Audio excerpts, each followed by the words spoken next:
All right, now, everybody. Quiet, listen to me. We're going to start a show. Now, some of you people have been with me before. You know it's going to be a tough grind, but we're going to have a show.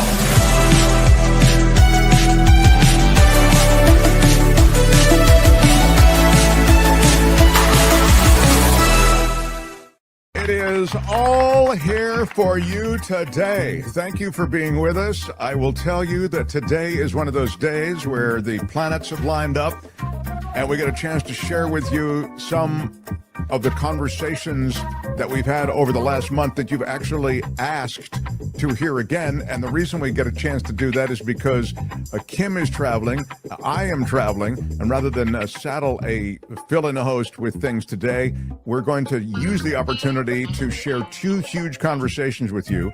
One of them was a conversation I had with the great professor Timothy Snyder, who is an expert on all things related to authoritarianism. He's also got tremendous expertise in the area of Ukraine and Russia. And we had a really interesting conversation about the rise of despotism in America, the signs of it. Of course, he's written his book on tyranny. And the second conversation that you'll hear today is one with the great David Sirota of The Lever. And I've been a fan of David's work for so long, and it was a great opportunity to exchange a conversation filled with a look not so dissimilar to the conversation with Timothy Snyder about the rise of authoritarianism in America. And so David really helps break that stuff down very effectively, and his work on The Lever is terrific. As I say, I've been not a fan, but a financial supporter of all of his efforts for a long, long time. And then we even have some Friday Fabulous Florida with you to honor the tradition of the show, and fresh content from Michael Snyder, who has some fresh takes on the latest films and the latest things to stream. So all of that is coming at you, as the kids say, coming at you in the minutes ahead. This is Casey Kasem in Hollywood. Everyone, it looks like the next few hours are going to be pretty special. You know, they do this to me all the time. I don't know what the hell they do it for. So kick back and relax as we share both best of and some fresh content here on the show. The Mark Thompson Show. It was great. I loved it. How would you handle this? We could try ignoring it, sir. Morning. You cannot say you love your country. Where are my weed smokers at? Stay at home and get baked. Yes, indeed. It is a great, great pleasure to have this guy join us. I am super excited about Timothy Snyder. He's been called the leading interpreter of our dark times. Excuse me. He's been called the leading interpreter of our dark times, and he's brilliant when talking about changes in society and changes that have led to historically authoritarian regimes taking power. And he specializes in Central and Eastern Europe and the Soviet Union as a historian and the Holocaust. He's the Levin Professor of History at Yale and a permanent fellow at the Institute for Human Sciences in Vienna. The author of several acclaimed books. I mean, he is a prolific author. Bloodlands on Tyranny and the Road to Unfreedom. He is also serving on the Committee on Conscience of the U.S. Holocaust Memorial Museum and is a member of the Council on Foreign Relations. I'm so, you can tell, excited to be able to speak with him. So now a warm welcome for the great Timothy Snyder, please. Professor, welcome. Glad to be with you. You know, I was rereading On Tyranny, and man, it is scary. And then after reading On Tyranny, I went back and watched some of your YouTube annotations. These are oral annotations that you've done after having read, I think, parts of On Tyranny yourself. You go through the chapters and then you sort of orally annotate them. And it's chilling because you did that 3 years ago, I think, you know, during the Biden administration. You were talking about J6 with a historian's view and perspective, and you put it in a context of a broader history. And now we see J6 in an even more perverted way, the way it's been an attempt to lionize it, to make these people who are associated with J6 heroes, victims of the state. I wonder, just because I've started there, if you can give me a sense of things now, because as I read your materials and heard your oral annotations, I just thought it's happened. The coup is complete. I wrote on Tyranny way back in 2016, and you're kind to remember the things I was saying around January 2021. I agree with you. They're thinking of a different kind of regime. And January, the thing which concerned me the most about January 6th, or really the run up to January 6th, November, December 2020, was the big lie that saying that Trump won in 2020 is not just a falsehood. It's not just a misrepresentation. It opens up a portal basically into an alternative reality. And what I was concerned about back then was that once people enter that portal, they're not going to come back out, and it's going to change the way that our politics works. And I think it has. I think we're now in a world or in a country where, you can enforce the lie on people. You can demand that FBI agencies pass a loyalty test in which they accept that Trump actually won that election. And you do this knowing that it's not true. Like you do it knowing that you're bending not just reality, but people's minds, and that you're getting them used to a different kind of politics in which what is true is going to be what you say. And that, of course, is also connected to violence, because if you carry out acts of violence on the basis of a lie, as people did on January 6th, then that lie becomes true for you. And if you're living in a world of lies, you're going to be more apt to carry out acts of violence yourself, because you're going to be annoyed by the way the reality resists you. You're going to be annoyed by the way that other people aren't living inside your story. So we're in a very different place, where that lie of January 6th was one of the tools to take apart the normal kind of rule of law state that we've got now. So this propaganda that was then, that masquerades as truth, is now, as you have alluded to, is the litmus test for FBI agents, for others who are going to take key positions in this administration, the Trump administration. The perniciousness of that disinformation, of that propaganda that is now then repeated through and amplified through the Fox News channels of the world, through right-wing media, and now through independent media, independent right-wing media. Does this, you've seen this, put it in a historical perspective, does this sound like what we've seen when we look back at history? I think there's a basic difference between democracies and other kinds of systems when it comes to the truth. It's not like everybody always tells the truth in a democracy, but you have to accept that there is truth out there, that there are facts out there, and that the facts are the things that bring us together. So we have different interests, different values, but we have the same facts. And so then we can sometimes cooperate. We don't have to, but sometimes we can. But when there is no truth, then you're going to be in a different kind of system. If there's no truth, then that means that you and I, citizens, are not going to be able to cooperate, because on the basis of what? And if there's no truth, then we can't really resist tyranny, because on the basis of what? What are you going to say to the strong man if there's no truth, if nobody believes in facts? And historically in the 20th century, this can go broadly two ways. There's the fascist way, where what the strong man says is the truth.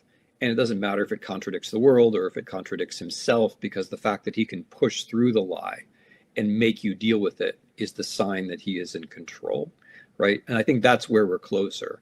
The other way is the Soviet way, the communist way, where you say there's one truth, and that one truth is the party line, and you've got to follow the party line. But either way, whether it's zero truths or one truth, you can't have democracy on that basis. Democracy requires there are millions of little truths, and we kind of find our way to each other, one another, on the basis of those little truths.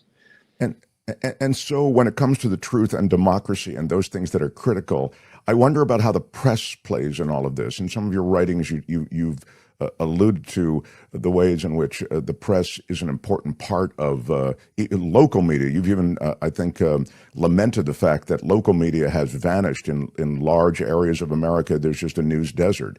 And so I wonder if you can speak to where we are now as you look at the media environment in America. Yeah, thank you for that, Mark. That's such an important point. I think that maybe the most important point is that if it's true that you need facts for democracy, then you have to generate them. You've got to create them. There have to be people who get paid to go out there and report. It has to be an honorable and a decent, but also a practically sustainable profession, the journalist. And we've basically chosen the last 15 years to make that not so. So now we live in a country where most counties in the United States of America don't have a reporter covering anything. And there are major beats which are not covered for most of the country, like the environment, for example. Most parts of the United States do not have somebody actually doing environmental reporting. And so just to make that really simple, like in most parts of the country, you just don't really have any way of knowing whether the water is polluted or not, or by what, or by whom. And the same goes for politics, right? Like if there's no local reporting, you don't know what's going on with the school board or the city council, and that's really more important than what's going on in Congress 9 times out of 10. But when you don't have local reporting, then all we care about is DC, and we get polarized, and the next step is we go online and we fall for conspiracy theories. So the local reporting is really the foundation of our republic, and the founding fathers actually understood this. And it's so for that reason, it's sad to watch it go, and it's dangerous to watch it go. Like it's a pattern that we've seen before. Like in Russia, this happened first. In Russia, they lost local reporting, and then you have a few oligarchs, and then you have centralized media, and basically we're going the same way. We're losing local media. We've got a few oligarchs. Their social media channels. It's getting more and more concentrated. So you have to have the belief in truth, but you also have to have the people who are out there creating the truth by doing the reporting. So you ask how we're doing. We're not doing very well. We don't have enough local newspapers. The ones that we do have, you see how the little ones who still exist are making a disproportionate difference. Like, for example, if you take the example of Musk and Trump and the cuts to federal agencies, they have a big propaganda story about that. It's about efficiency, they say. But if you have local reporters in the 50 states, they can tell you what these cuts actually mean to actual human beings. But if you don't have those local reporters, the propaganda story floats out there for much longer.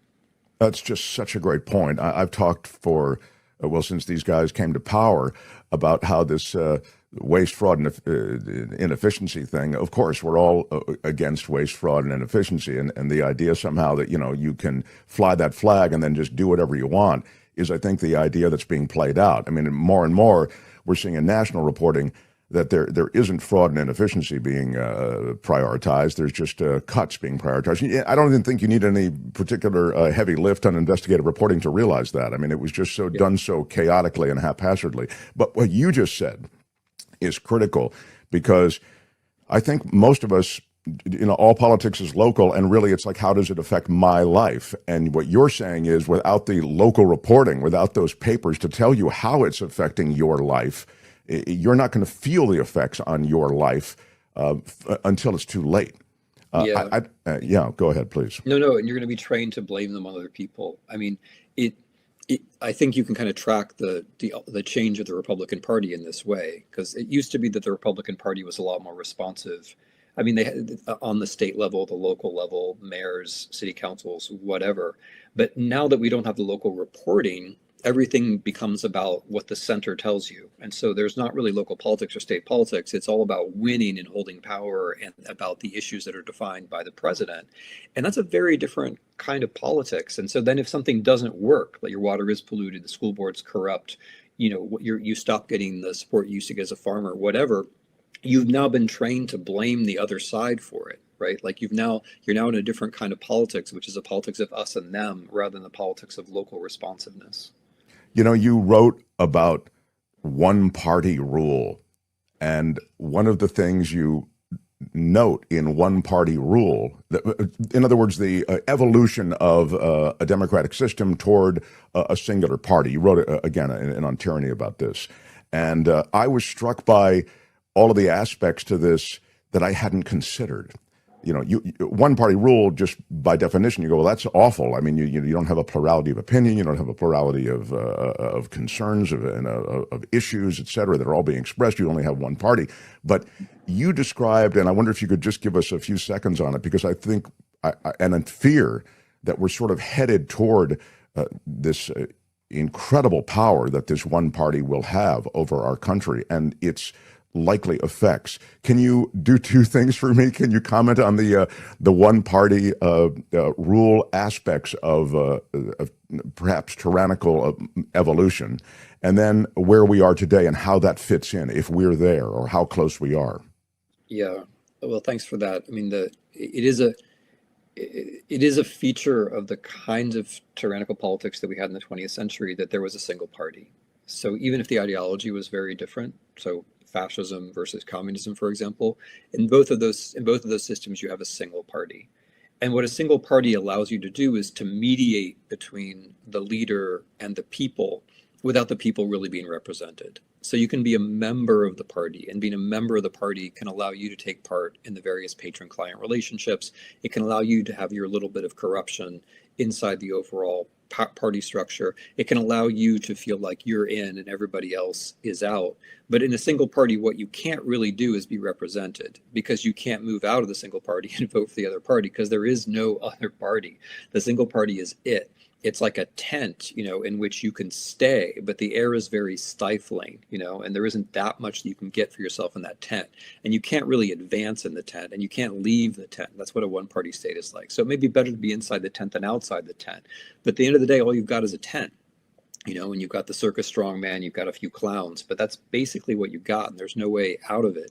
And it is really worrying in the US, because the problem with this kind of us and them politics that Trump and Musk and Vance propagate is that you're not treating the other side as a party which has a chance to win. You're treating them as the enemy, as the outsiders, as the people who have been destroying the country.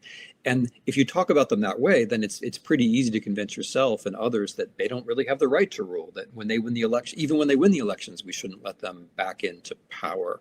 And if we go, one more election cycle like that, if we have an election where the Democrats win and are not allowed to take power or whatever it might be, then we're close to one party rule. But enter the question more technically, gerrymandering is really problematic here, because you've got a bunch of states like my home state of Ohio, which are pretty closely balanced, in fact, but where the local gerrymandering is so extreme that people are used to the idea that their state is a red state. And I just hate that notion, right? Like the state is painted a certain color and it never changes, like that circus tent, like it's just red on the outside.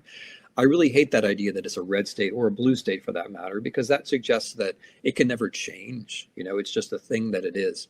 And what I worry about is that people get used to one party rule at the level of the state, and then they get used to it at the level of the federal government. And I think that's a process which has been going on for the last couple decades. So the gerrymandering that you talk about, of course, is something that both parties engineer aggressively. The installation of party loyalists and of personal loyalists, that is to say, people who are now personally loyal to Donald Trump, seems to be the coin of the realm in Washington at the moment. And I'm wondering if there isn't a procession, in a sense, that is led by that toward this one-party rule, because the party in power in this instance has become so very loyal and resistant to any sort of outsider. Yeah, that's a wonderful point. I mean, all these histories are different, and what's happened in the Republican Party in the U.S. is specific. It has become less locally responsive because of media. It's become used to one-party rule because of controlling the majority of the state houses. And then it has a specific charismatic leader who, of course, is very talented, whatever else you might want to say about him, but who is also frightening, at least to them. So the Republicans are more afraid of Trump than other people are. Republicans are most afraid, and then other Americans are less, and then foreigners least of all. And it's a funny kind of sequence, because people who are afraid of him at home think that others are more afraid of him, but actually others are less afraid of him. And of course, Russia and China not afraid of him in the least. So there's a funny kind of, there's a funny kind of spiritual exchange which goes on here, which is that when you decide you're going to submit to Trump, you think everybody's going to decide to submit to Trump, but that's actually not true at all. It's just you. But coming back from that little sidetrack, what Trump has done to Republicans is that he's purged the ones who might have had their own thoughts. So people have been primaried, or they've just chosen not to run because they're afraid of the stochastic violence which comes from his tweets. And so over time, over almost a decade now, he's shaped the Republican Party so that it's not so that it's a one-person party to a large extent. I mean, there are exceptions, there are honorable exceptions, but for the most part, it's a one-person party where the party is the person and the person is the party. And that has its own dangers because you then have a party which doesn't know how to move on.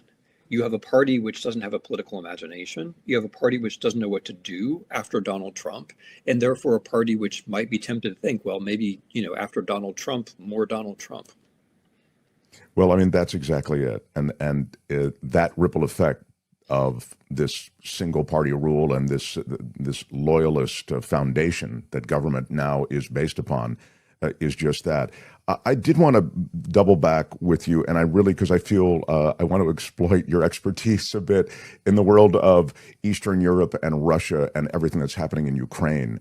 And I wonder if you can, for us in America, give us a historical perspective on Ukraine, and then explain perhaps, and I know this may be a challenge in the limited time we have, but just give us a moment then on how that historical context of Ukraine is served or undercut by what's happened now with this likely deal that's being brokered between Putin and Trump. It's astounding to me, but I wonder if you could put it in some kind of historical perspective and just explain again Ukraine's role in all of this in the modern era. Mm-hmm. Well, historically, Ukraine is an extremely important bit of territory, which has been contested by powerful actors for a couple thousand years. Narrowly, historically, and this is the important part, for the last 30 years, 35 now or so, Ukraine has been an independent state, which has been a kind of gift to the idea of a world of rule of law or a world of, if you like, Western democracies, because it has meant that if Ukraine can be kept as a rule of law state, then the whole order of rule of law states is more likely to survive. So if this is an essential piece of the geography of the world, the way it goes tends to determine the way other things go. There's a reason why the Soviets were so keen to control it. There's a reason why the Nazis were so keen to control it. And I think those of us who like the rule of law and democracy have tended to underestimate how important it was that Ukraine actually became a rule of law state and became a democracy. And now that's threatened. And as it's threatened, not just the European order, but the world order and also the American place in that order is threatened. The Ukrainians have done something very special, which is that they've held off an attack by what was supposed to be the second largest army in the world, essentially by themselves, with modest, we have to be honest about this, modest contributions from other countries, including the US.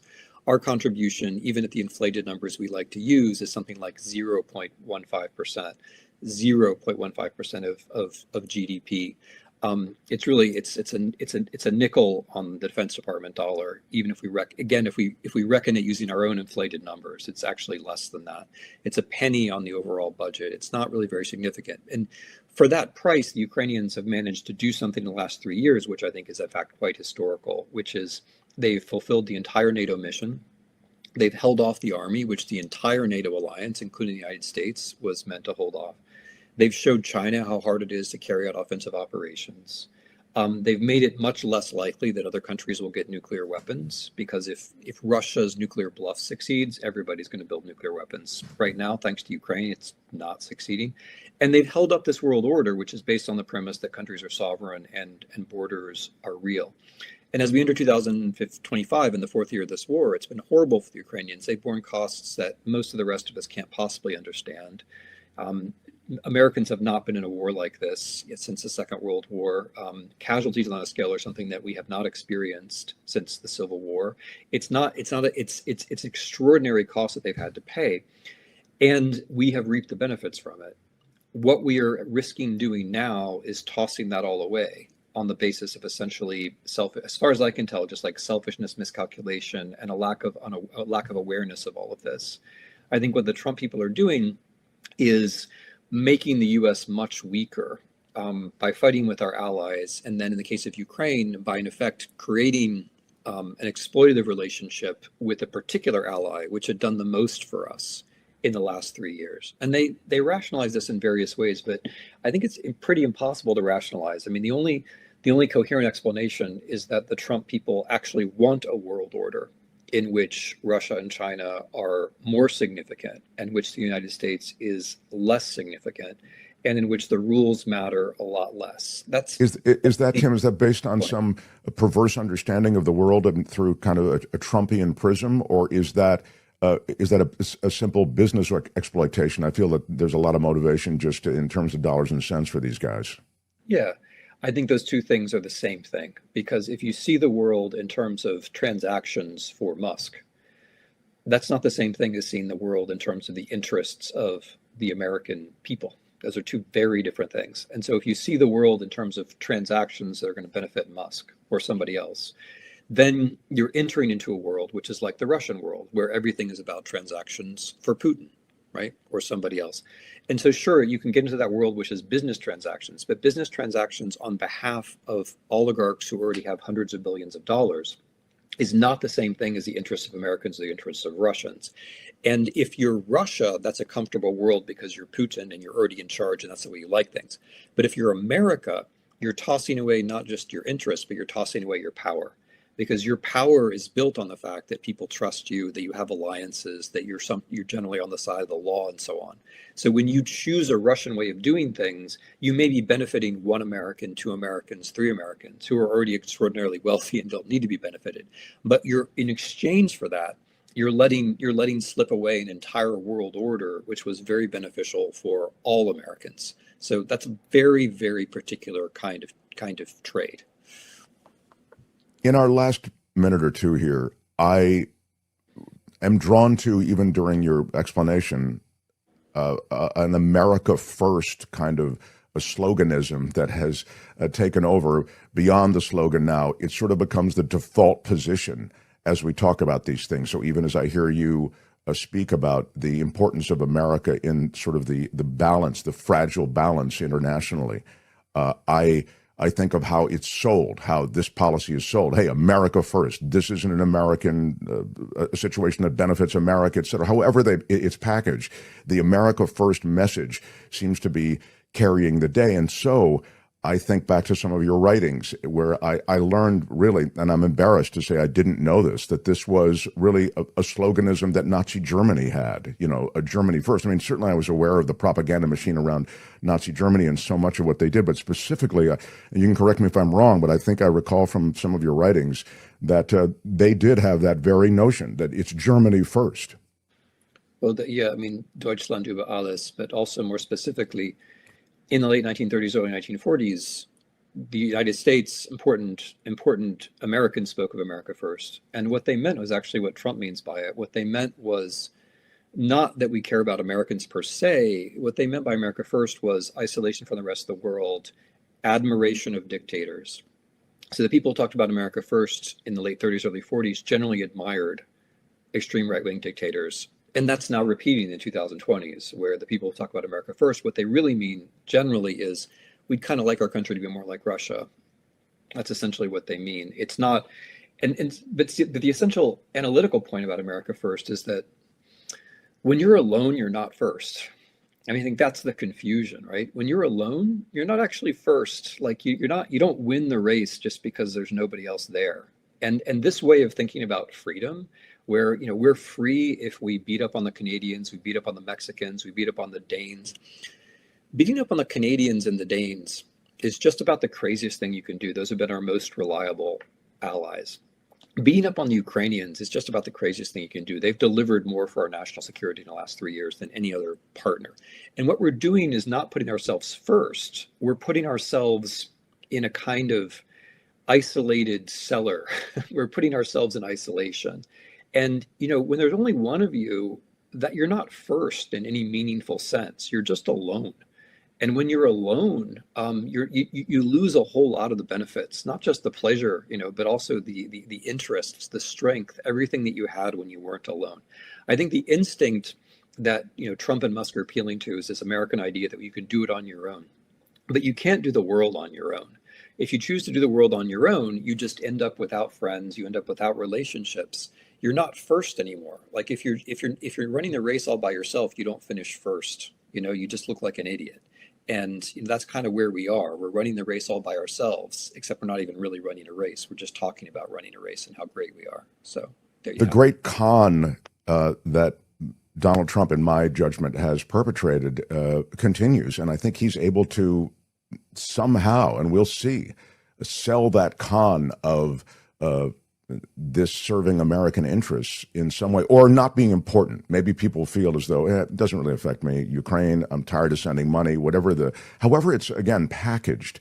It seems as though for the moment they have seized the propaganda day, and they make their points, the right does, or the Trump administration more specifically, because I don't even know if they are really representing the right, maybe the extreme right.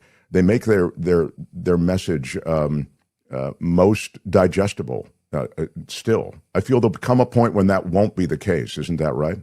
I mean, I think people watch this conversation later on and they'll see if we were right or wrong, but I think it is starting to fray around the edges a little bit.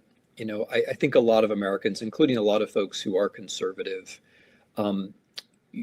generally regard Putin as a problem. I mean, the polling is actually overwhelming on this, that Americans don't believe that Putin can be trusted. And the polling is also pretty strong on supporting Ukraine. And the polling is also pretty strong on a lot of the domestic programs, which are now being taken apart. So I do think the propaganda, I mean, as you say, I think it has a kind of coherence, and the coherence is Trump strong, therefore you're strong with Trump.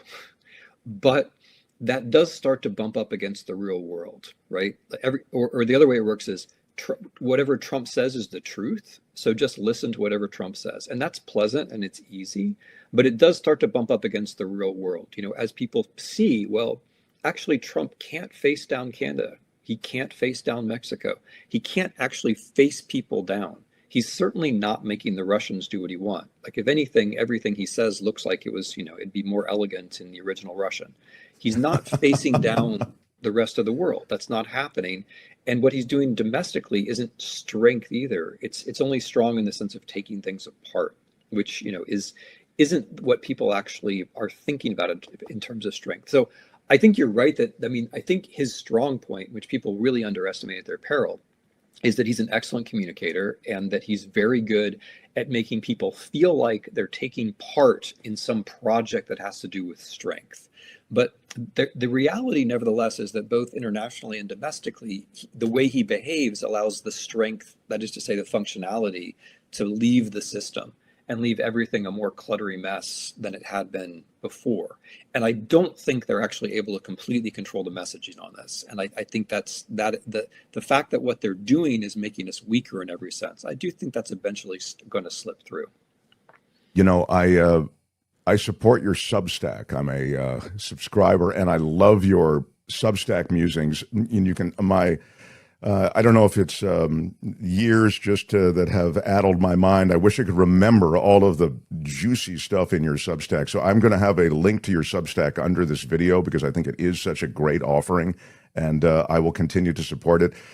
Look, Timothy Snyder, you're a treasure, and I really I love this conversation. I hope we have more. Thank you for being here today. Thanks for the good work, Mark. Great talking. All right. Yeah. Right on.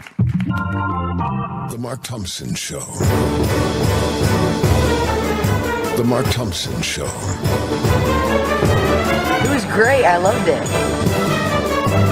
How would you handle this? We could try ignoring it, sir. Morning. You cannot say you love your country.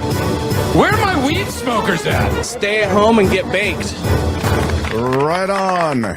It is such a pleasure to welcome this next guy. I am such a fan. I've followed him for years. I'm a paying supporter of all of his endeavors, and I encourage you to do similarly. His independent journalism is done now at The Lever, and if you subscribe and you support, it hits your inbox, and it gives you such great takes on the world, on the economy, on American government, and perspectives that you just won't see anywhere else. How about it for David Sirota, everybody? Yeah. this post-Liberation Day, I'm really happy to be talking to you because I think you may be, of all people, able to offer a perspective that I don't yet see. Meaning, I think I do fall into the, oh my God, Trump is the mad king, and now his madness is going to be spilled all over this trade deal. I don't see any redeeming qualities. But there are some cross currents in it, and I feel like you, David Sirota, might be able to point me toward them. Yeah, I mean, look, I think a lot of things can be true at the same time. I think the Trump tariff policy is, at some level, seems pretty haphazard, seems pretty terrifying if you're worried about higher costs, which I think most of us are. I think it's also true that Donald Trump is the tariff policy is the culmination of a backlash to the free trade orthodoxy that originally really deindustrialized the American heartland and caused mass pain, suffering, and economic devastation across this country. You mean like NAFTA type, for example? Yeah. I mean, look, I'm old enough to have worked on Capitol Hill during the passage of the China PNTR deal, which was the original China trade deal that lowered tariffs with China, brought China into the WTO.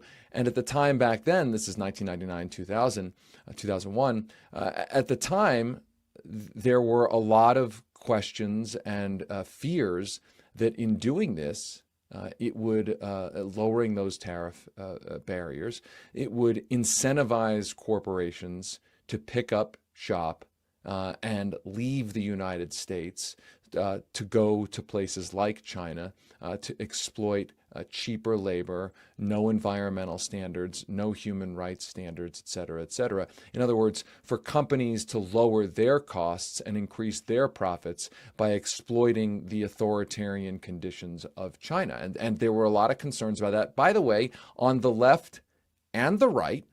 And in effect, that's essentially what happened. That's what happened over the last 25 years or so. And same thing, companies moving to Mexico, essentially moving out of the United States to exploit exploitable conditions. And I think that if we're being honest about things, we have to understand that caused a ton of pain.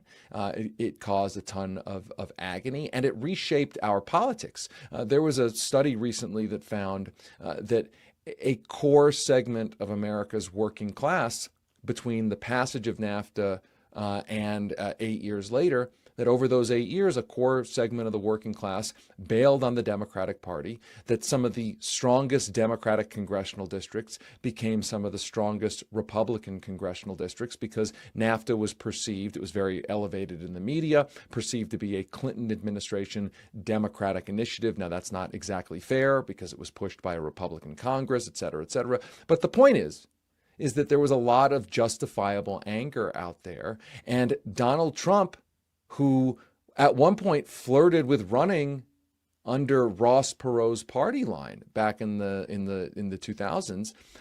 Ross Perot was the guy trying to sound the alarm about this. And so my point is only that, yes, it's true that Donald Trump's tariffs don't seem to be all that well thought out. They're not targeted. They're not gradual. They seem to be a power grab by him. They're probably going to destructively exacerbate inflation. But we also have to understand that they're not coming out of nowhere. And that the push for a different trade policy comes out of genuine pain and suffering that the free trade elites in politics foisted on this country with really devastating effects. That's fascinating. It's more speaking to the origin story of the tariffs as opposed to kind of the situation now. But it also connects so beautifully, David, with what you're talking about, which is working class America feeling jobbed, if you'll pardon the expression, by the trade policies of the past. Yet I look at Trump and I don't see a guy who really cares about working class America, although I understand that he may see them as his constituency that, propelled him to power. Beyond that, I don't think he really cares. Yeah, I'm not sure he really cares either, but I would say this. I do think look, I don't know, put it this way. I don't know what is genuine with Donald Trump, right? I mean, it's hard to psychoanalyze the person Donald Trump. I can say that when he talks about how our existing trade policies have incentivized companies to leave the United States, it has financially rewarded companies that essentially do labor triage, labor arbitrage, environmental arbitrage, et cetera. In other words, exploiting bad conditions in other countries. I do think that rings true, and I do think we should be asking, how do we bring companies and production of things that we really do need to make in this country, how do we bring that back to the United States? Now, I'm not sure across the board tariffs are really the way to do that. And they're going to cause a lot of pain in the short term. I think that there's an argument that a stronger industrial policy is necessary, where the government says in a coordinated fashion, this is we need to be able to make certain things in this country that are vital to national security, things like microchips, et cetera, et cetera.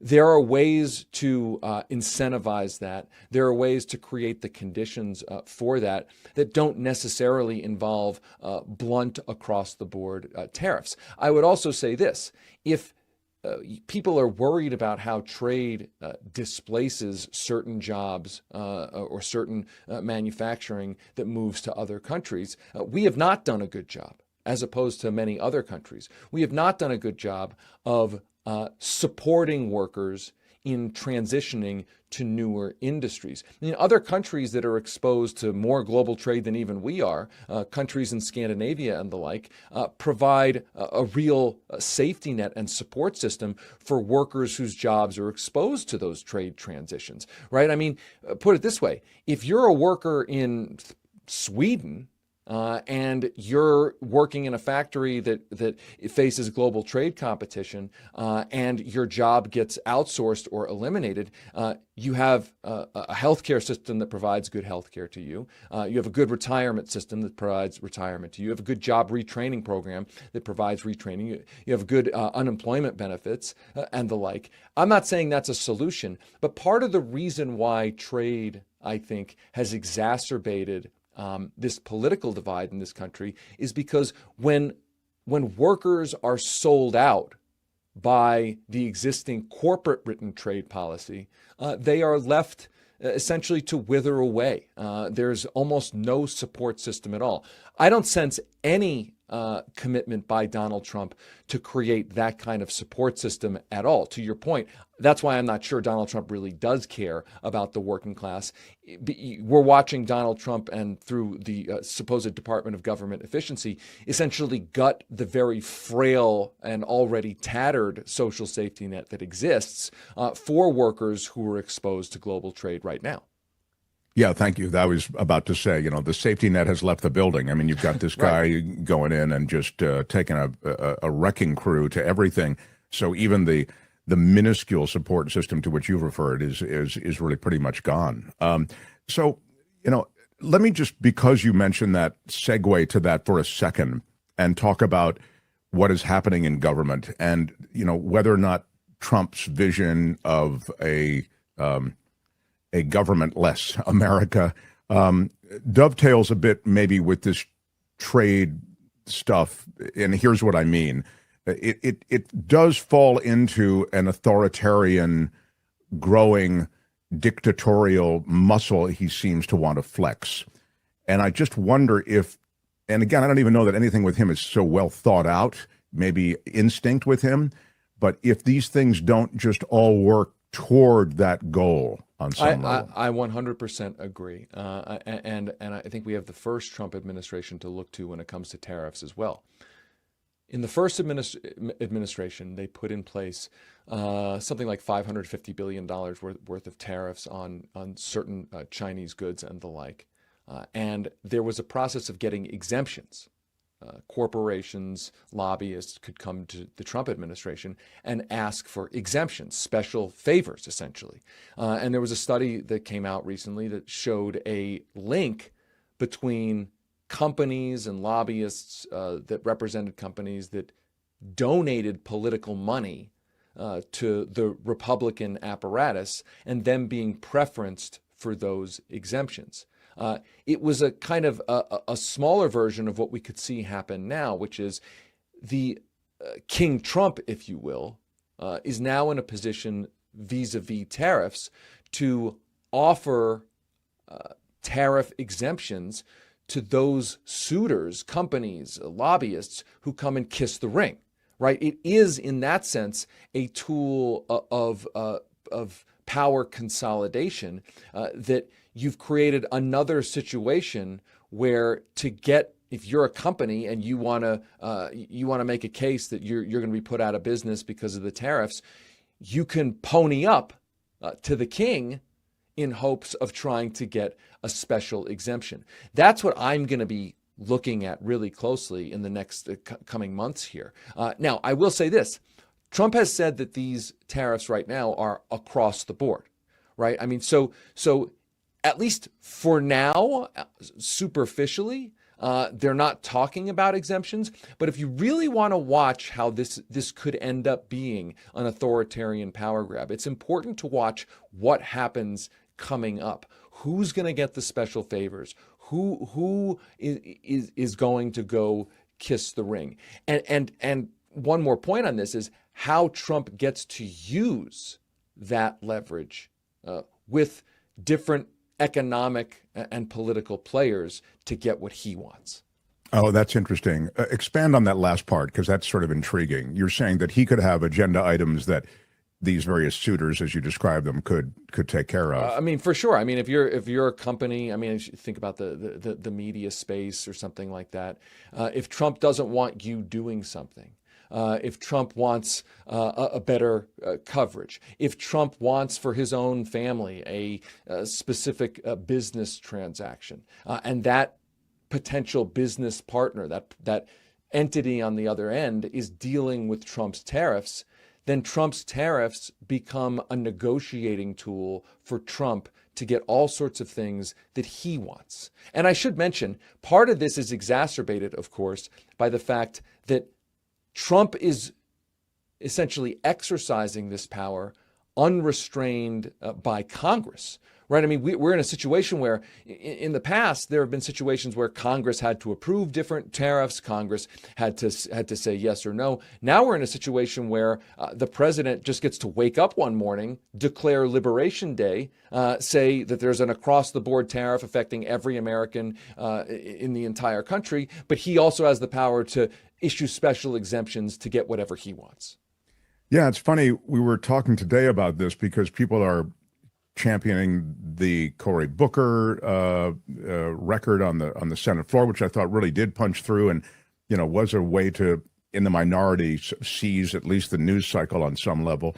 And also the Wisconsin Supreme Court win, which was in the face of all that Musk money. So there's sort of this germination of optimism in the Democrats and also in the left.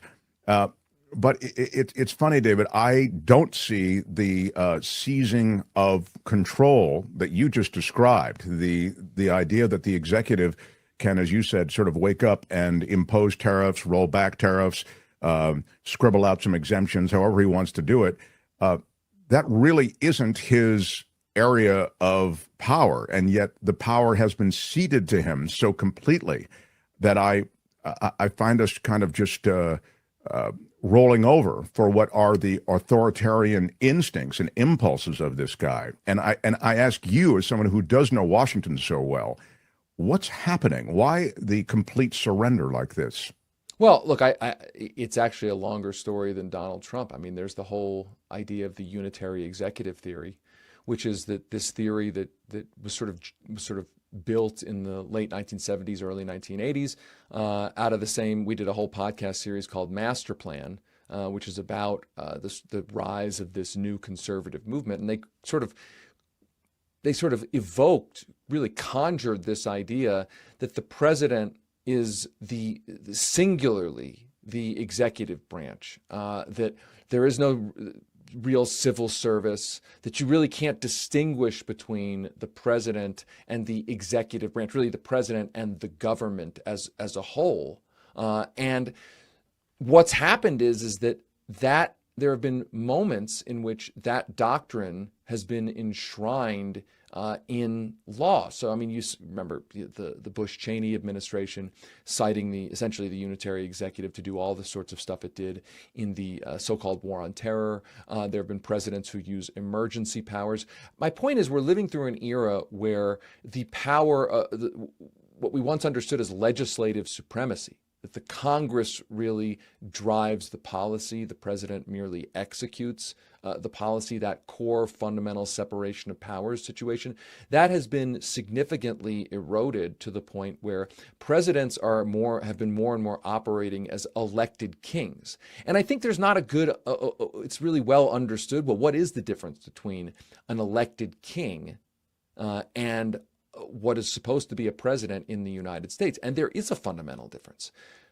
An elected king, an elected autocrat may get elected, so there may be some small d democracy at work there. There's actually an election we choose.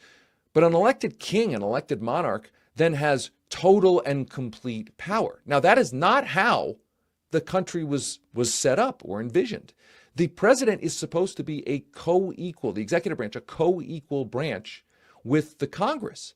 But we look at the Congress today, and it's both, by the way, the Congress's fault and past Congress's ceding power. So it's both the people who are in Congress now, but it's also the power that has been ceded to the executive branch by law now, which is colluded to create this problem where, yes, the president can wake up and do all of these things. And I would say this, it's a really important point here. We lived through an era, and I can't get it out of my head. We lived through an era, the Obama era, where Obama won a giant mandate, had 59 and 60 Senate votes, huge congressional majorities.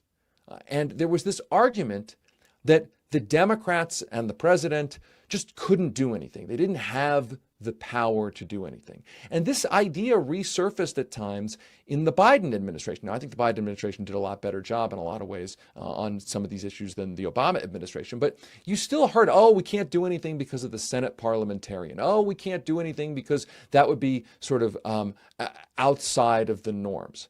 Donald Trump should be reminding everybody that those arguments that were made against progressives, the left, rank and file Democrats who wanted their party to do things, that those arguments were nonsense. Donald Trump, I disagree with almost everything Donald Trump has been doing in terms of a power grab, et cetera, et cetera. But it's a reminder that when Democrats are in power, they have had the power to deliver, and they have refused to use that power. We are seeing an exercise of power that exists, and I hope the next time, if there is a next time, that the Democrats have power, everybody will remember that the president has a ton of power, and everybody will not just be satisfied with nonsense like, oh, the president really can't do anything even if he supposedly wants to. Donald Trump is reminding us of how much power the executive currently has. Wow, that's such a great point. And I suppose there's this normalcy bias maybe that the Democrats have, that they sort of just want to get back to the parliamentary rules.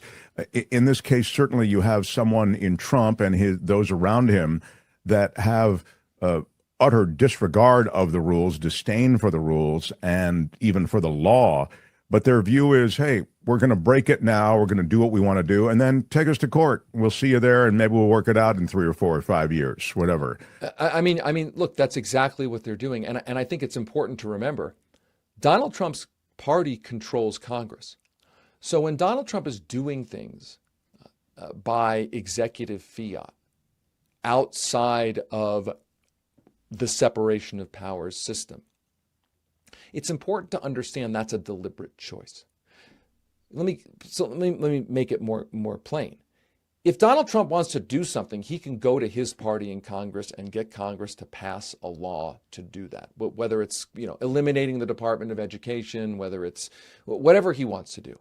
In choosing not to do that, I think there's two admissions going on. One, the much more democratic entity of government, right, where there's 435 different elections, where the sort of the people's branch of the government, the Congress, that his agenda, perhaps he fears, cannot gain enough support inside of the most small d democratic entity in the government, which is a reminder that his agenda then is really out of step with what the public actually wants. Because these Congress people have to go back and talk to their constituents and get reelected every 2 years. That's one thing to remember.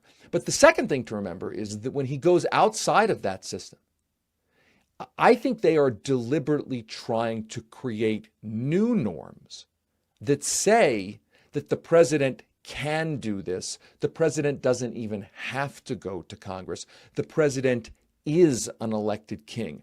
And for the long term, I think that's the thing that's among the things that's most scary. Normalizing the idea that the president is not, the executive branch is not a co-equal branch of government, that the courts and the Congress are essentially vestiges of an old system. They are ceremonial at best, and that the president just gets to do whatever they want. And that is, that really is terrifying. And that really is, it seems, the way it's being played out. You're right. And it's interesting, David, I see no, this is skipping way ahead in the movie maybe, but I see no way in which this guy is going to step down. Or these people are going to step down. They're really reluctant to give up power. And so I see, I'm refreshed that we even had an election in Wisconsin that seemed to be somewhat legitimate. I believe that, I shouldn't say somewhat, but there's big money in it, which is kind of, to me, always the somewhat. It's just so sad that, we become beholden to this. But I guess what I'm worried about is that this power grab could be complete. And you even, in one of your responses in our conversation so far, have said, if there is, if he does step down, or you said something about, should another election happen, David, I worry that, again, it's skipping way ahead, but I don't know that these guys aren't going to find a way to retain power one way or the other.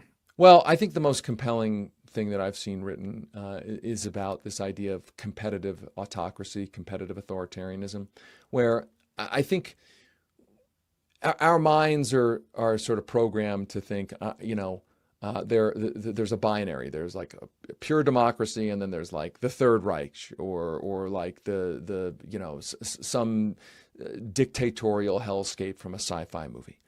I think the world is a little bit more nuanced than that. I think what we're seeing is what we've seen in other countries like Hungary, like El Salvador, et cetera, where there are elections.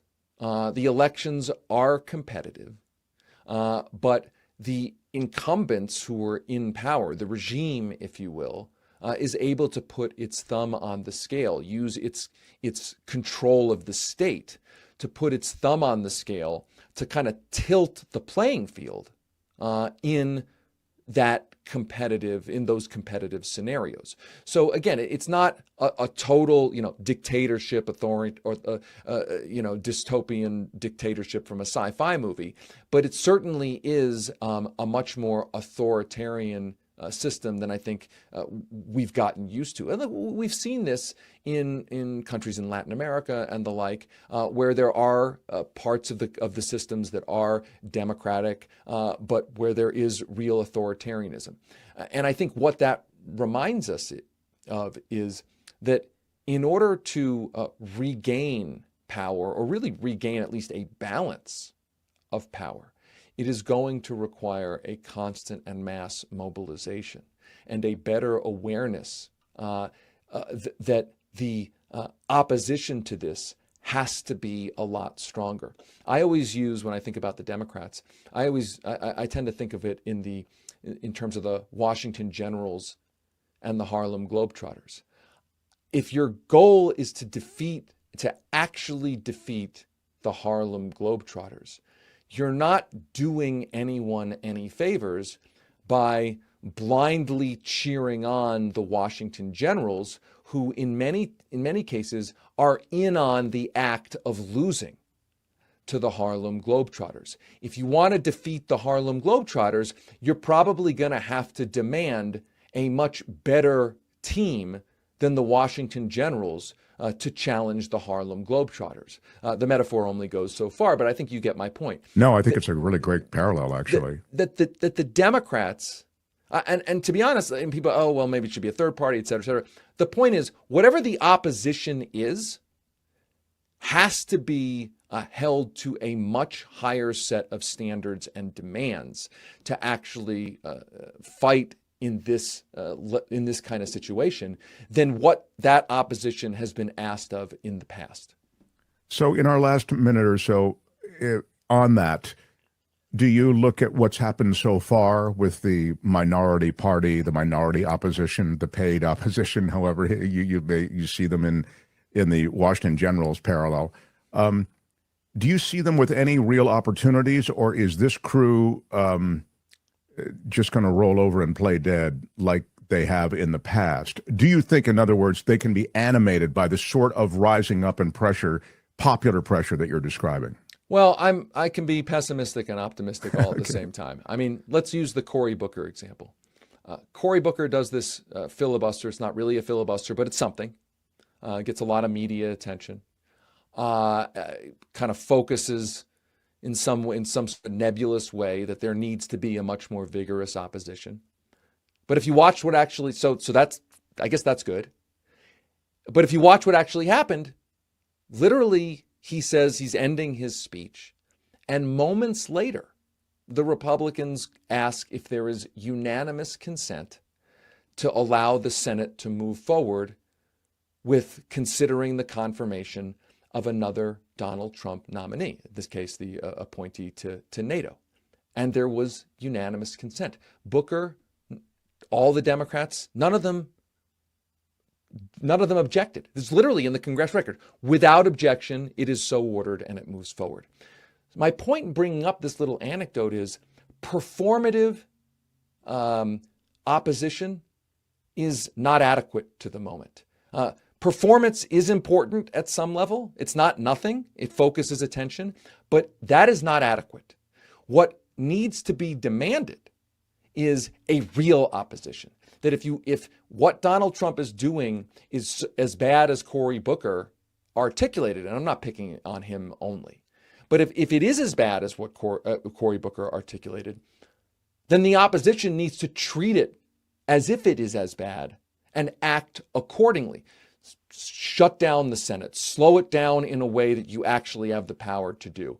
In the way that we've seen Republicans in the last few decades, right? Like really actually play hardball. Is it enough to stop everything bad that Donald Trump is going to do? Almost certainly not. Is it necessary to do to try to stop some of the bad stuff? Absolutely. And my hope is that as more rank and file liberals, Democrats, progressives see what's going on, they will become much more demanding of their Democratic lawmakers, their Democratic representatives, to actually do things. In other words, that the old excuses from the Democrats, which have essentially sedated and anesthetized lots and lots of liberals into saying, hey, they're just doing the best they can, that those old excuses should no longer work anymore. And that more and more kind of normie liberals, normie progressives, people who aren't necessarily paying attention to politics all the time, but who are nonetheless somewhat engaged, that they don't accept those excuses anymore, and they demand far more of their lawmakers in mounting a real opposition and using what power they have to put up that opposition. Well, this has been a shock to the system this first 2 months. You'd think that this could motivate a kind of activism that we haven't seen. And there's certainly been an activism, David, wouldn't you say? I mean, even GOP activism. Many more people, for example, in the last election showed up in the general than had before on the GOP side. And they were first-time voters. Look, that's why I'm somewhat optimistic here, in terms of, not because of lots of people coming out to vote for Donald Trump, but because I do think we are now finally in that moment where it's possible for the rank and file of the Democratic Party to really move the party into a real opposition mode. I mean, I will admit to you, I wrote a book back in the late 2000s called The Uprising, where I basically said, listen, this is going to go one way or the other. There's a lot of populist anger out there. It's going to go one way or the other. And it felt like this could be the moment. It was at the end of the Bush administration. Barack Obama was running for president. Is this the moment where the Democratic Party's rank and file gets angry enough at its party to demand real results? The financial crisis happens, so it's perfectly teed up for a kind of New Deal paradigm shift. And without going all the way into it, but, hope and change becomes more of the same, becomes banker bailouts, it becomes, weak financial regulation. And the Republicans seize on that discontent with that to create the situation that we're now in.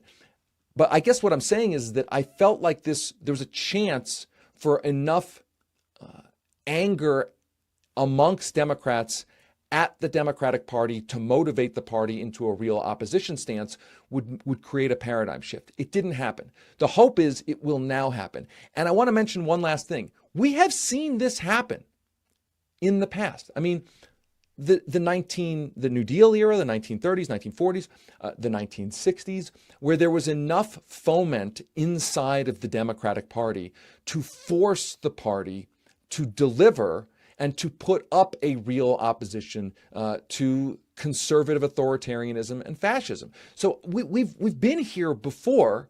I think we're in this year in my lifetime where it should have happened in 2008, didn't really happen. Hopefully there's another chance. It's probably a more difficult situation because of what we've talked about, Donald Trump's thumb on the scale when it comes to democracy. But hopefully this is the wake-up call. Yeah. Boy, I'd love to see it. That'd be great. Great reporting always at the lever. We'll continue to show you the love here, and we hope you'll join us again soon. Thanks, Thank David you. Sirota. Anytime. Thank you so much. Really appreciate it. All the best, my friend. David Sirota. Good stuff. Thompson Show. Albert has curated a strong offering for Florida.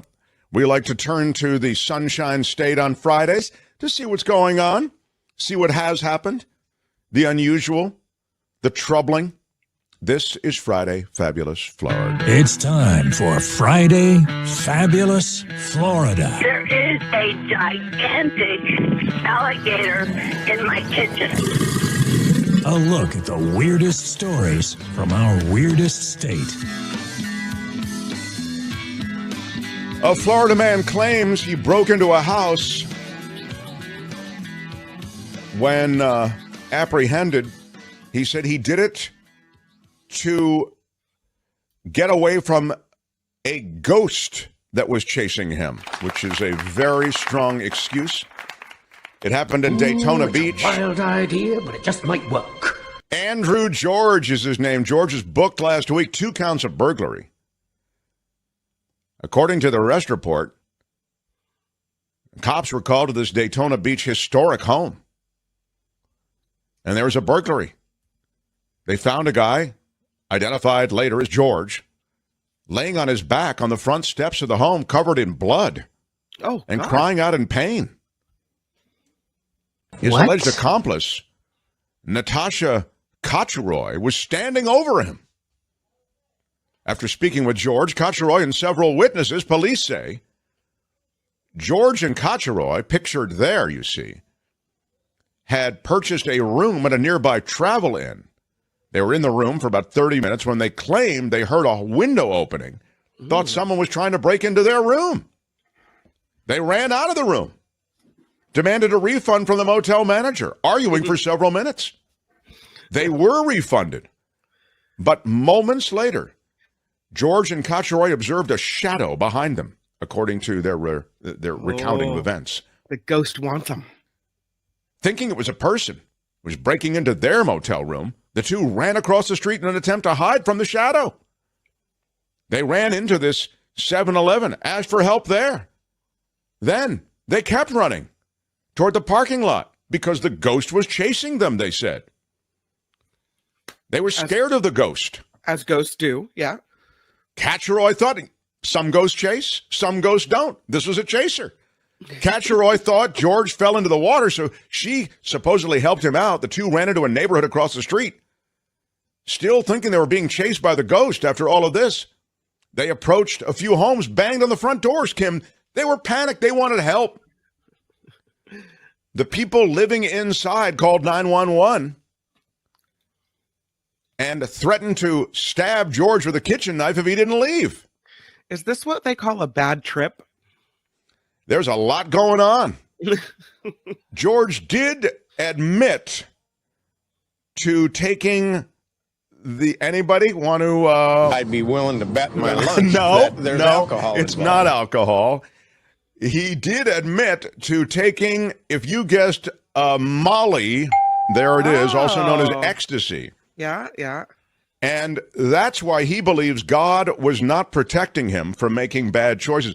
God doesn't like the Molly takers. This is a word from the Lord, and he's not happy. He is scheduled for arraignment July 18th. If you want to go down and see him, that's the day you want to put on your calendar.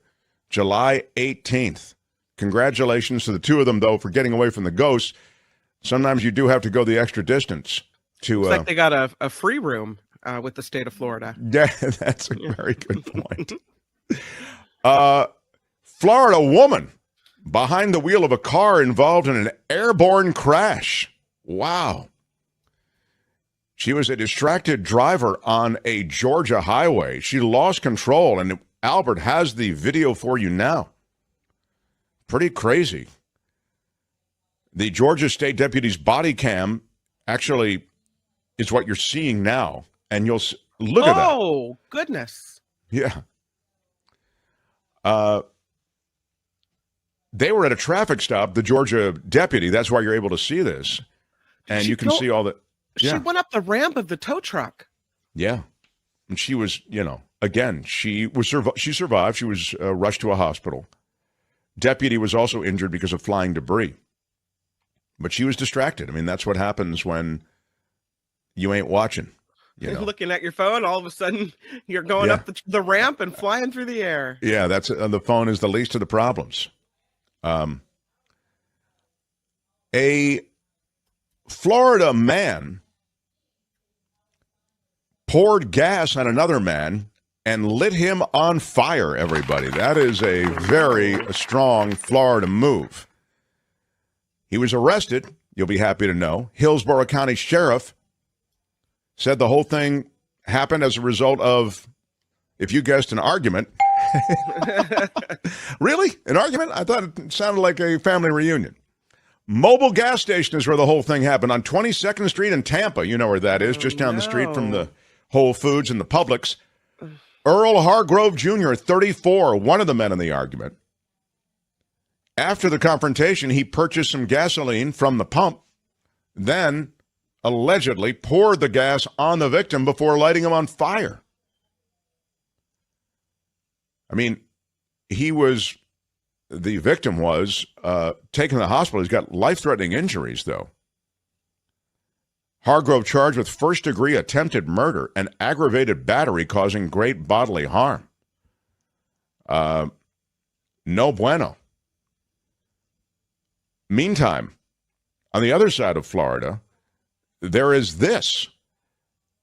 2 women beating up a boyfriend that they shared, I guess, Sister wives. when they found out that he had been playing around on them.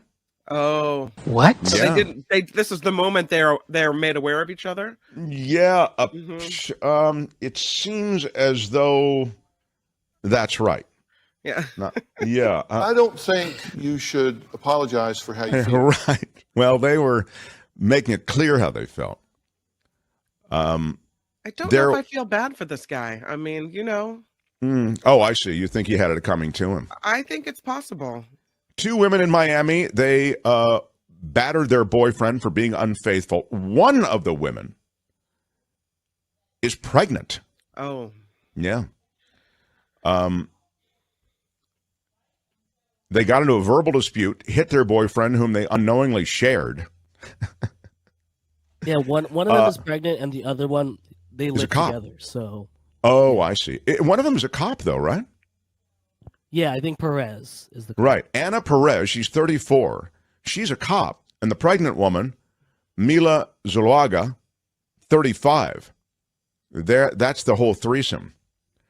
The report, I'm talking about the arrest report, said that Perez, again, that's the cop, was in a relationship with the man, and Zuluaga lives with him, as Albert says, and is 7 months pregnant with his child. Well, she's pregnant at home, and what's he supposed to do, hang out with her? He's out there, trying to make something happy happen. I guess so. Get his happy on. Of course, they go to the cops. If somebody's a cop and they're involved in this, they go to the police, the chief police. The cops have to come up with a statement like, how can you be involved in this lawlessness? And this is the statement. Quote, I'm disappointed by this officer's actions. We were held to a higher standard of conduct on and off duty.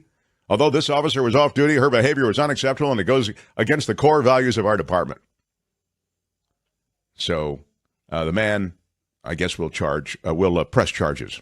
So, is that her? That's the cop? Yeah. She's kind of attractive. But maybe, that's one of them. I have the picture of the other one too, and I'm not sure which one is the pregnant one, which I don't know. But I think the pregnant one gets to keep him. Isn't that the rule? I don't know. Do they have other rules for these things? Well, I don't know.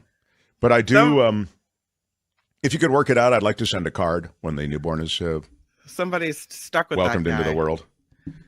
Here's the other lady. So that's one. I think that's the officer. Here's the other lady. They're both quite attractive, if I can say that. Yes. So I know I'm not politically correct to say it, but I found them both attractive. So congratulations. Good on him. Once the bruises heal, I think he can be very happy with one or the other, or maybe both.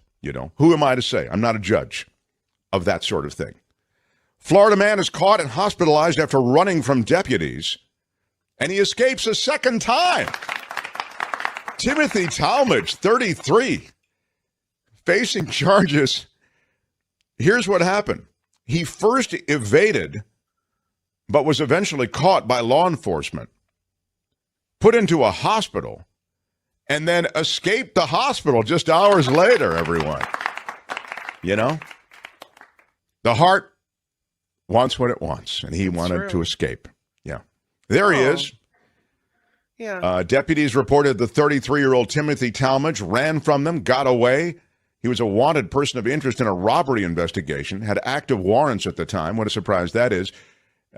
He's kind of a petty thief. Most of his warrants relate to petty theft. And they tried to detain him, and he kept getting away.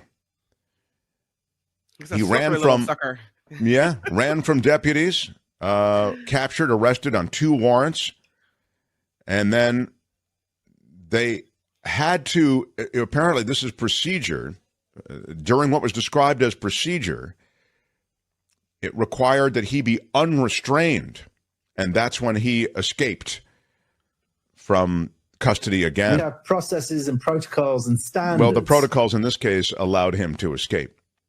So they got him back, and he faces pending charges from multiple agencies, Lakeland Police, Lake Alfred Police. So he's got a good deal of legal time in the courtroom still ahead of him. The MMA fighter Mike Dragic wrestles a 10-foot alligator. Right, Albert? This really happened. Outside of a Florida school, it was a moment that was caught on video, and Albert, I believe, has it for you. He initially tried to grab the alligator by the tail, but when it was unsuccessful, he hooked it with a catch pole and got it contained with the help of fire and rescue workers. So he didn't, the stupidity of wrestling an alligator is clear. And once that was made clear to him, it took real wranglers to, this is just, I don't know what this is, a publicity stunt? There he is. The blue-collar brawler, he calls himself. So he wasn't trying to save anyone. He was just messing with this animal? Yeah. He has a 2-2 record in 4 amateur MMA fights. I don't know. Albert, was this an arranged thing, or was there an alligator at the school and he tried to pitch in? It happened to be an alligator at the school. I mean, Okay, so it wasn't an arranged thing. It wasn't a publicity stunt. No. Okay. So he did try to help Kim. Okay. That makes me feel a little better. Yeah, me too. He said, I felt like Batman trying to help get this alligator away from the school. Wow. And finally, Albert, you like the underwater? What do you like? Probably, yeah. Probably, yeah. Yeah. A Florida man living underwater won't resurface even after he breaks the underwater record. What? He's going for it, man. He's in it to win it. This is Key Largo, Florida, a university professor breaking a record for the longest time living underwater without depressurization. It just happened this weekend. Joseph Deturi's 74th day residing in Jules Undersea Lodge, situated at the bottom of a 30-foot deep lagoon in Key Largo, wasn't much different than his previous days there, since he submerged March 1st. Dr. Deep Sea, as he's called, ate a protein-heavy meal of eggs and salmon prepared using a microwave, exercised with resistance bands, did his daily push-ups, and took an hour-long nap. The lodge does not use technology to adjust for the increased underwater pressure, Kim. The previous record of 73 days, 2 hours, and 34 minutes was set by 2 Tennessee professors. Same location back in 2014. But now, Deturi, having set the new record, says he's going to stay at the lodge until June 9th, when he gets to 100 days. Wow. That's it. But that doesn't mean that it's a good thing. You can see him there if you want to take a look at him. The record is a small bump, and I really appreciate it, said Deturi, University of Southern Florida educator. He holds a doctorate in biomedical engineering and is a retired U.S. naval officer. I'm honored to have the record, but we still have more science to do. Wow. Pretty impressive. And that is Friday Fabulous. Oh, we have to pick a favorite, right, Albert? Oh, you do, yeah. I'll remind you of what you just heard. Florida man breaking into the house with his friend, claiming they were running from a ghost.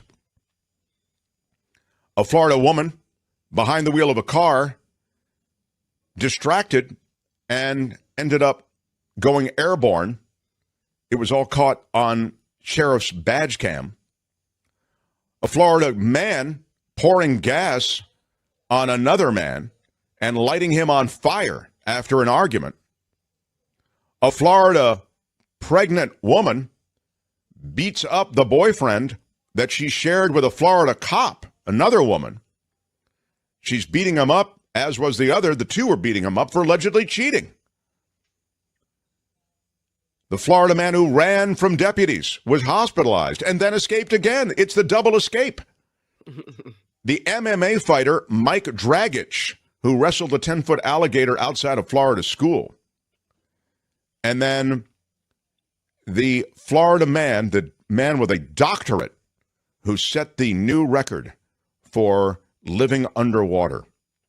It's a tough field, but I can see a couple of standouts. I need a favorite, please, Kim. I really like the airborne accident. I do. But I feel it's not as Florida as the gator wrestle, and so I have to go with it. Yeah, the gator wrestle is so on brand. How about you, Albert? What do you like? The ghost story. They really committed to it, and they almost got away. So. Albert respecting the commitment of the ghost story. And I will round out the field. The airborne distracted driver for me is. You can leave your favorite in the comments now, and if you're watching in replay, you can leave your favorite there in replay. And we do review the comments after the show. Yeah, and we have a poll right now, and the ghost story is 54% the favorite. Wow, Ghost Story. Congratulations, Ghost Story voters. That's Pretty the poll strong.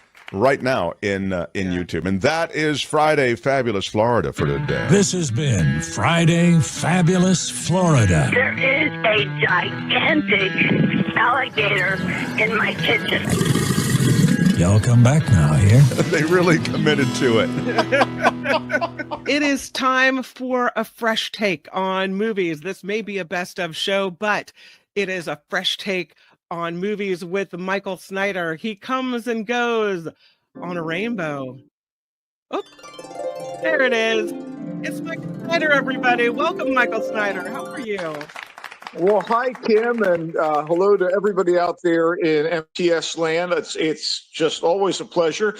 And, you know, we want to stay au courant, up to date with the new movies and TV offerings and nightlife. So even though, you know, we are the only live and fresh bit of content today, I feel good about it. So let's dive in. What say you? Let's do it, because I love Tom Cruise and I'm super excited about this movies that you're going to review. I don't know if you're going to do it first, but I'm excited to hear what you have to say. How could I not lead off with Mission Impossible: The Final Reckoning? And I got to say, Tom Cruise, as usual, runs like Forrest Gump on crack once more as super secret agent Ethan Hunt of the Impossible Missions Force in what is being touted as the last installment of the multi-billion-dollar Mission Impossible movie franchise. Again, this is entitled The Final Reckoning. That portends an end. Anyway, this is the big...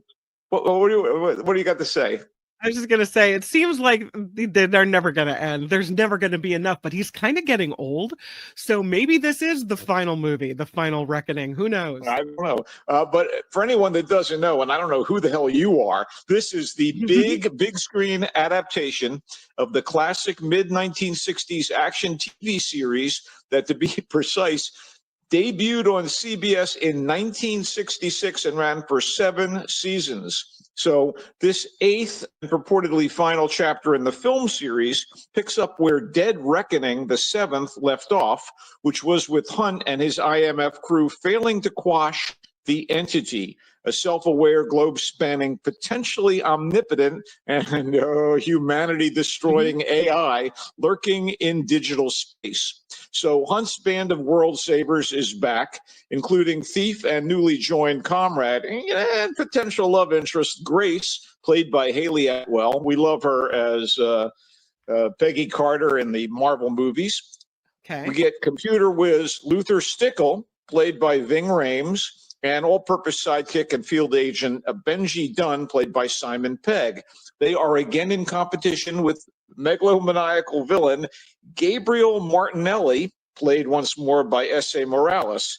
And that means trying to stop Martinelli from controlling the entity and ruling the world, while the American president, played by Angela Bassett, and her cabinet freak out.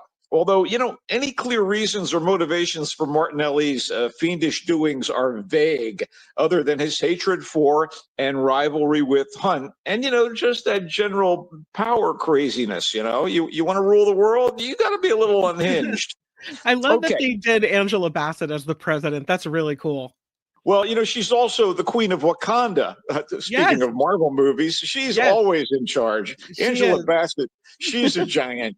Anyway, Mission Impossible: The Final Reckoning, co-written and directed by Christopher McQuarrie, as was the case in the previous 3 installments, is epic in length at a whopping 2 hours and 49 minutes. And it's a little confusing at first if you haven't seen the previous installment in a while. I mean, there's no previously on, so you're kind of flying blind. Anyway, it's also a lot of gratuitous set pieces broken up by short bursts of blather, but damn, it delivers 2 of the most jaw-dropping action sequences in movie history, with the flesh and blood crews doing the stunts, as usual, one underwater and one in the sky. And these are somehow even more amazing than the actors' pulse-pounding hang glider to the top of a running train fight scene in the last MI movie. Wow. You know, It's a lot of sound and fury signifying what the hell, but seen on the IMAX screen, it delivers an amusement park ride, sort of yeehaw, a good time, minus much character development or a plot that has anywhere near the middling depth of earlier MI films, one of which was directed by an acknowledged master of action, John Woo.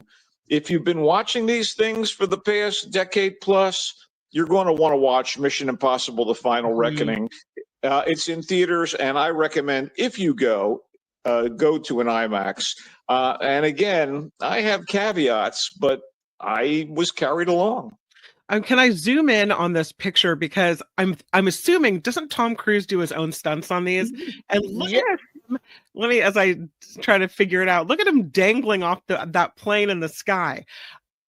Yes, and he dangles off that plane in the sky. It's really jaw-dropping. Oh, by the way, speaking of Marvel, Pom Klementieff is also back in this. She was in previous films as sort of a shady character, and she's in the Marvel movies as Mantis. I mean, I guess these people don't want for work. Do you know what I'm saying? Nick Offerman and Hannah Waddingham. You know, you love her on Ted Lasso. She's here as an admiral in the American Navy. Trammell Tillman from, I guess, what is he in? He's in Severance.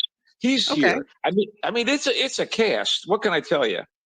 So I wonder if the lacking of character development that you mentioned is because by now they expect you to know who all these people are. I don't know. That's possible, but again, no previously on. So I mean, you've got to be on board with these things, and I guess to that extent, as a franchise, it's akin to the Marvel films and the Star Wars movies and the Star Trek films. You know, they assume a certain degree of knowledge. Okay, all right. See it on IMAX. That's a Michael Snyder recommend. Yes, with caveats. It's not a great movie, but it is a great experience. Let's put it that way. Awesome. Okay. One of my favorite Disney animated features since the company's post-Little Mermaid cartoon renaissance was the 2002 hit Lilo and Stitch. This was Lilo and Stitch. This is an absolute charmer, the original, all about a bulky, alienated Hawaiian kid who mistakes an impish, pint-sized, loose cannon alien for a stray dog, decides to make him her pet, and names him Stitch, unaware that he's a potentially dangerous fugitive from an intergalactic empire and is being pursued by bounty hunters. So that's the premise of the original cartoon. And in that cartoon, the little girl, Lilo, lives with her older sister in the aftermath of their parents dying, and social services is concerned about Lilo's well-being. And meanwhile, government agents led by a burly fellow named Cobra Bubbles are investigating the extraterrestrial incursion. So Lilo and Stitch are being pursued on three fronts, and it's really a blast. It's fun, it's funny, and it's warm-hearted. I loved the original. Now we've got Disney's live-action CGI combo remake of that wonderful conventional 2D original, which, and this is like most of the studio's other recent exercises in brand exploitation and intellectual property repurposing. For instance, the remade Snow White and Dumbo and the Lion King prequel adds nothing special to the superior original. You know, this new Lilo and Stitch sticks very close to the beats of the first version, making a few changes, additions, and subtractions that befit the live action component and the changing times. But as good as the current tech is at blending live actors and CGI characters, particularly Stitch, who is very well done, and I got to tell you, it's pretty seamless. The initial all-animated outer space sequence that sets up Stitch's backstory is so cartoony that it, you know, the sequences in Hawaii that follow, where you have the live action actors, seems like a totally different movie. It's a little jarring. Now, the human casting is damn good, with Maya Kealoha's Lilo coming in very cute and plausible, although I got to say, occasionally screechy. You know, like when you're on a plane and a kid starts crying and wailing and you want to like strangle the kid? That's occasionally how I felt about this Lilo. Anyway, Sydney Agudong does fine work as Lilo's scattered but caring sister Nani. And as for the rest of the cast, Zach Galifianakis and Billy Magnuson as the slapstick aliens sent to recover Stitch are hit and miss. You know, they keep changing back and forth between human guys and their alien personas. Courtney B. Vance is sort of barely there as Agent Cobra Bubbles, who was much more of a presence in cartoon form when he was voiced by, get ready for a Mission Impossible callback, Ving Rhames. Hey! Anyway, it's sort of sweet that Tia Carrere, the voice of Nanny in the 2002 version, is on board as the live-action social worker assigned to assess Lilo's well-being. I expected kids who have never seen the full cartoon Lilo and Stitch will enjoy this. It's decent in a Disney Channel way, and it's kind of hard to deride its message about the importance of family and community. But as with so many of the other Disney remakes, to me, this is more about economics than it is about art.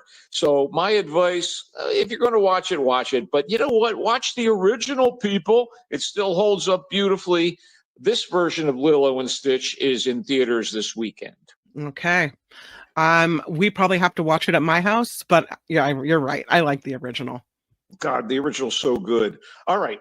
In theory, Ohana means no family gets left behind, right? Right. And as a woman with Hawaiian roots, this must really sing to you in both cases, right? Love it. Yes.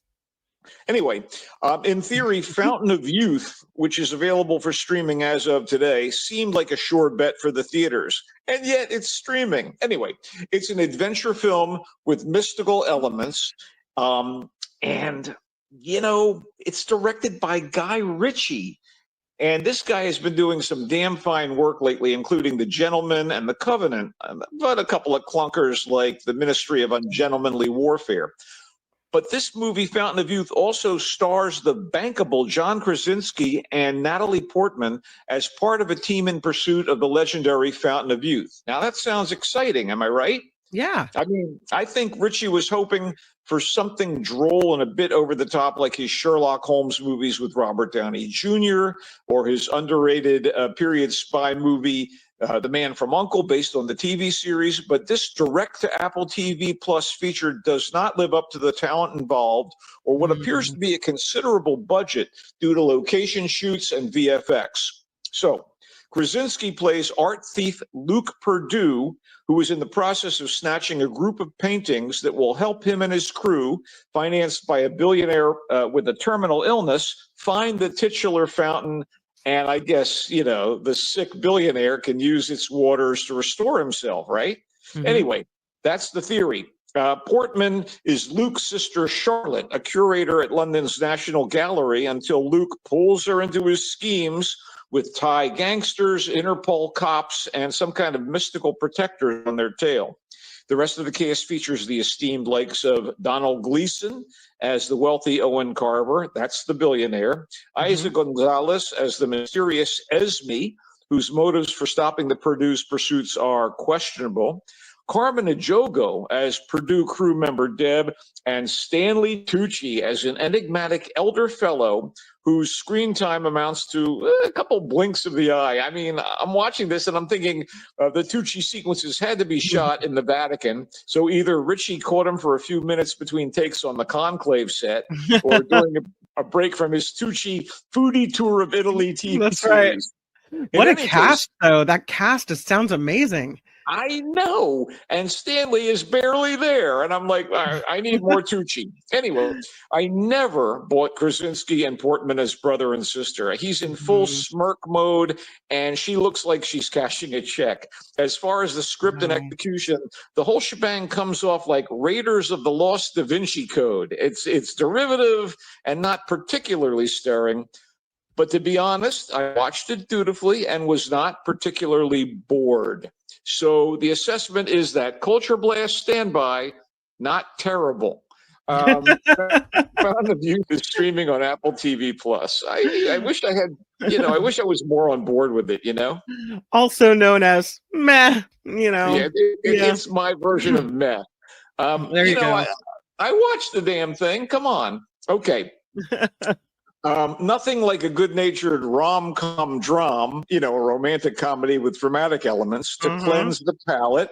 And that's what's on tap with Jane Austen Wrecked My Life.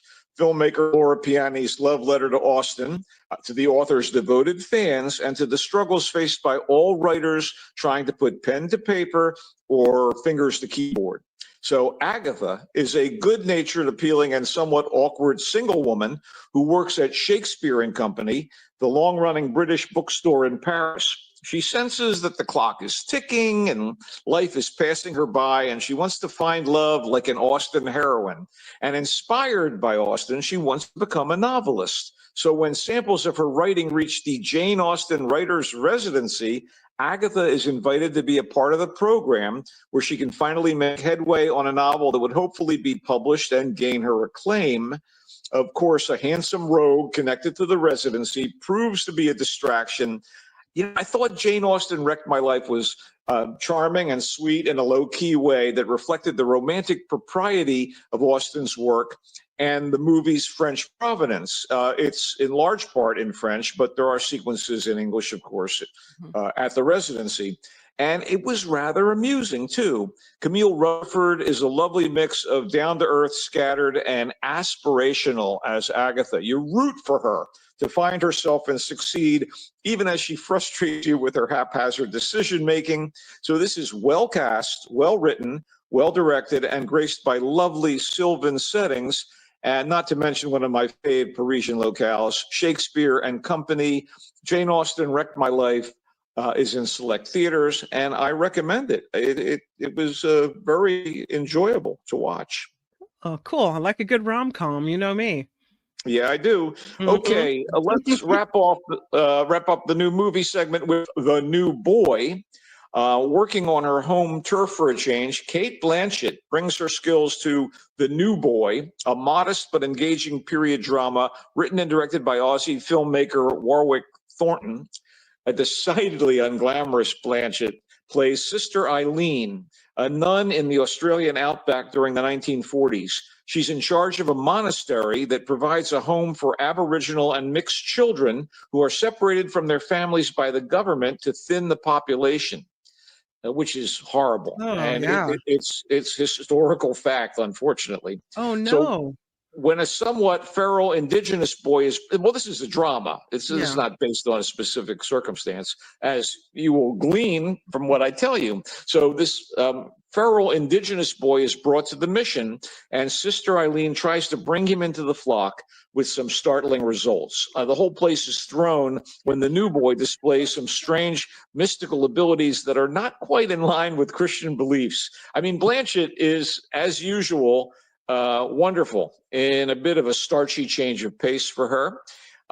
And Aswan Reed, the kid who plays the new boy, is a bit of a revelation. The whole enterprise is dappled by magical realism. I liked it. The New Boy is in select theaters this weekend and will be available for streaming on May 30th. Again, rather low key. And I would have to say that these last two films, The New Boy and Jane Austen Wrecked My Life, are the quality of this select 5 movies that are opening this weekend. I'm sorry, I had muted myself. This one sounds interesting, but maybe hard to watch. No, it didn't go down too difficultly. Okay. It was good. It had its moments. Let's do a quick run through some TV programs that I think might be worth checking out. Do you mind? Okay. Yeah, let's do it. Okay, so I know it's lost a lot of its charm for a lot of people, and a lot of the thrills seem a little rote by now, but I've been watching the Walking Dead spin-off shows that are generally mini-series things for like 6 episodes or such that bring characters from the original Walking Dead cast into other circumstances. So The Walking Dead Dead City is on AMC and AMC Plus, and it reunites the antagonistic Maggie, played by Lauren Cohen, and the once purely evil Negan, played by Jeffrey Dean Morgan, and they are locking horns as ever in a zombieized New York City. and they've been split up by the events of the first season. And in this second season, they're on opposite sides yet again. They were in a forced partnership in the first set of episodes, as Maggie is trying to keep her son Herschel alive, played by the young actor Logan Kim. Herschel is learning the ropes in this zombie world of America as it stands in the Walking Dead continuity. And if you're into this, I recommend it. I think something more your speed, Kim, would be Karem, which is on. Let me ask you, before you move on to the next one, let me ask you, with this Walking Dead City, do you have to have watched the first Walking Dead to appreciate this, or is it a standalone kind of deal? Are you into zombies getting cleaved by axes and splatter and such? I think you got to kind of be invested in the characters, Okay. And also comfortable with the gore. Okay. Because it doesn't go away. But, I enjoy genre stuff. Okay. This next thing is something much more your speed. It's called Karem. It's on Apple TV, and it's an historical-based drama about what they're calling the world's first celebrity chef, Antonin Karem, who becomes a chef in the palaces of the wealthy and the aristocratic during the Napoleonic era. And he is used by various political movers and shakers as a spy and as a messenger. And it's an interesting look at France under Napoleon. And Napoleon and Josephine show up here and there. And the character of Karem is played by the French actor Benjamin Voisin, and he's very compelling. He's very cute. He's pretty good looking in that poster. And the French character lead, Jeremy Renier, plays his kind of boss, Talleyrand, Charles Maurice de Talleyrand Périgord, who is like manipulating people at court to try to, get ahead. And Lena Kodry plays she's sort of a double agent who is working for Talleyrand and also spying for the local villain of sorts, who is running the local police and is trying to, catch anyone who would oppose Napoleon. So it's actually pretty exciting. It's got spy elements. It's got foodie elements. All of that appealed to me. And so I give Karem high marks. And I just started watching on Apple TV again, Murderbot, which is a new sci-fi comedy of sorts done by the Weitz brothers, who created American Pie, by the way, but they were also responsible for the drama about a boy, and they've done various and sundry, a variety of things. And Murderbot is pretty cool, and it stars Alexander Skarsgård as a kind of synthetic human who is sort of muscle and brains and used by humans to advance whatever gigs they're doing. And he breaks his programming, so he's got free will, and he names himself Murderbot because he's not really too impressed with humanity. So I've watched the first couple episodes, and I basically enjoyed what I've seen. And they're short and to the point, and if sci-fi and dystopian, tongue-in-cheek humor strike you as fun, check out Murderbot. Okay, that sounds great. Can I tell you about what I'm watching right now? Well, by all means. I just want to mention it because I think it's interesting. It's this, it's my guy from Outlander, Sam Heughan, and he's in this new show on Starz. And the only reason I have Starz is for when the new season of Outlander comes out. But this one is called The Couple Next Door. And it seems interesting. I think it's a mystery thriller. I'm 2 episodes in, and I'm liking it so far. It's called The Couple Next Door on Starz. So that sounds kind of cool. Again, I'm only 2 episodes in on Murderbot, and I'm kind of committing myself to it, Yeah, absolutely. All right. Well, that sounds good. Anything else going on? Well, I will be back in Los Angeles this coming weekend, and I'm really excited because this Saturday night is the 3rd anniversary celebration of the space age themed dance party, the Constellation Club. And this goes down the last Saturday, well, the fourth Saturday of every month at the historic Hollywood night spot, the Formosa, with hosts and DJs Curtis Lindersmith and Olivia Camille Goodwin. And they spin records, and largely from Curtis's amazing collection of rare 45s. And Olivia plays the theremin as bridging music between sets of these wonderful singles. And the Formosa is a traditional Chinese-American restaurant, well, traditional, and bar, and it's long been a destination for movie, TV, and recording stars, and the beautiful people. And it was a hangout for Frank Sinatra and the Rat Pack, back in the day. And now it's a favorite for modern musicians, actors, dancers, fashionistas, and influencers, many of whom show up for the Constellation Club. So I'm excited about that. That sounds good. And when is that? That's Saturday night, starting at about 10 p.m. at the Formosa on Santa Monica Boulevard near La Brea. And it's free. It's free to get in, come in, have some of their custom cocktails and dance. I always, like to put in about 45 minutes straight of dancing. So I got to get my dance on, Kim. Get down, Michael Snyder. Thank you for being here. Any sports this weekend that we should keep our eye on? Well, it's amazing that the Giants are flirting with first place in the National League West. People don't take them seriously, but they've been doing really well, and I'm excited about my Giants. And I mourn, again, I must say, I mourn the Golden State Warriors having lost in the playoffs, but I'm hopeful for next season. And soon it's going to be 49ers training camp. So, I'm ready to roll, but right now it's all about the orange and black, my mighty Giants, and I wish them well this weekend. Thank you. Michael Snyder, everybody, and he comes and goes. Honorate. Michael Snyder, always lovely to have you. We'll see you next time. Yeah, absolutely. Farewell. Bye. What can I say? It was all there. Everybody comes back from their respective travel on Monday, and we look forward to a live show then.